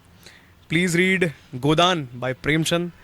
And final recommendation shall be Bandi Jeevan bye Sachindranath Sanyal. ये कुछ पुस्तकें हैं जो मैं चाहूँगा कि आप ज़रूर ज़रूर ज़रूर पढ़ें, क्योंकि इसमें सिर्फ भारत के बारे में नहीं बतलाया गया, भारत के संघर्ष के बारे में बतलाया गया। देखिए इंग्लिश नॉवेल्स क्या करती हैं, इंग्लिश नॉवेल्स एक लव स्टोरी क्रिएट करती हैं, एक ऐसी लव स्टोरी जो इतनी फिक्शनल है जिसका कोई हिसाब किताब नहीं है। वो पता नहीं कुछ ऐसे मिलाप है ना जो कहते हैं कि अगर रास्ता देखो तो भारत के लिए देखो वरना मत देखो, और ये हमारे पृष्ठों में है, हमारे भारतीय पृष्ठों में है। आप सोचिए हमारे लोगों ने उन किताबों की रचनाएं करी और उस समय करी जब उसके बारे में लिखना ही सबसे बड़ी प्रताड़ना थी। आप कुछ ऐसा लिख नहीं सकते थे। लोकमान्य तिलक, बाल गंगाधर तिलक ने जब खुदीराम बोस का समर्थन करा था कि जो कार्य उन्होंने करा वो बिल्कुल ठीक करा, जो क्रांतिकारी घटना उन्होंने करी वो बिल्कुल ठीक करी, उनको मेंडले भेज दिया गया, जेल में भेज दिया गया। लेखनी हो तो ऐसी हो, लव स्टोरी तो कोई भी लिख सकता है। लव स्टोरी लिखना कौन सा बहुत बड़ी बात है? अरे लव स्टोरी ऐसी जिसमें खून बहे तो देश के लिए बहे, रक्त अर्पित हो तो देश के लिए अर्पित हो, स्वाभिमान अर्पित हो तो देश के लिए अर्पित हो। ऐसी प्रेम कथा कहाँ है? इसी प्रेम कथा से एक अंतिम संवाद मैं आप लोगों को बताऊंगा। भगत सिंह का नाम हमेशा सामने आता है जब जब हम बात करते हैं कि वो इंसान नास्तिक था और उस इंसान ने शादी नहीं करी। क्यों नहीं करी? क्योंकि वो इंसान कानपुर भाग गया था और कानपुर भागने के बाद उसने बोला था कि मैं अगर रहूंगा तो क्रांति में रहूंगा। एक नाम और है, एक ऐसा क्रांतिकारी और है जिसने शादी के लिए बिल्कुल मना कर दिया था कि शादी नहीं करूंगा, अगर करूंगा तो सिर्फ और सिर्फ देश सेवा ही करूंगा। उसका नाम था महावीर सिंह राठौड़। महावीर सिंह कासगंज से महावीर सिंह राठौड़ आते थे और शिव वर्मा अपनी पुस्तक संस्मृतियों के आधार पर ये चीज बतलाते हैं कि शिव वर्मा कम्युनिस्ट पार्टी से संबंध रखते थे और क्रांतिकारी भी रहे, भगत सिंह के साथी भी रहे, और इन्होंने पुस्तिका लिखी संस्मृतियां। हाँ, तो संस्मृतियों में महावीर सिंह राठौड़ का उल्लेख दिया गया है और बहुत जबरदस्त उल्लेख है। तो उल्लेख में महावीर सिंह राठौड़ के बारे में शिव वर्मा बतलाते हैं कि जब पहली बार उनसे मेरी मुलाकात हुई तो मुझे पता लग गया वो आदमी बहुत दिलचस्प है। तो एक बार की घटना है जब महावीर सिंह राठौड़ शिव वर्मा से परेशानी में आके बोलते हैं, यार पिताजी ने लेटर भेजा है और लेटर में बोला है कि अब तुम्हारी शादी करवा देते हैं। अब परेशान हो गए महावीर सिंह राठौड़ की, यार शादी तो नहीं करेंगे, शादी कर लेंगे तो यार हमारा क्रांति पथ रुक जाएगा।